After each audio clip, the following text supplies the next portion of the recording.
Di tahun ini kita laksanakan aktivitas pusat selama 12 hari, tanggal 28 April sampai dengan 9 Mei 2020. Tahun ya sesuai dengan amanat Kapolri tadi bahwa kita harus menjaga identitas ini dan betul-betul mengawal pelaksanaan liburan ini.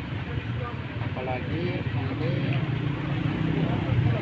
2 tahun terakhir ini kan tidak ada mudik, sehingga diharapkan betul-betul kita siap siaga walaupun tidak ada pengetatan seperti disampaikan, karena diperkirakan jumlah arus mudik ini kurang lebih 18 juta seluruh Indonesia, dan saya melihat di Kabupaten Bone ini banyak yang memanfaatkan alumni sekolah untuk melaksanakan reuni baik perangkatan maupun lintas angkatan dan beberapa sekolah.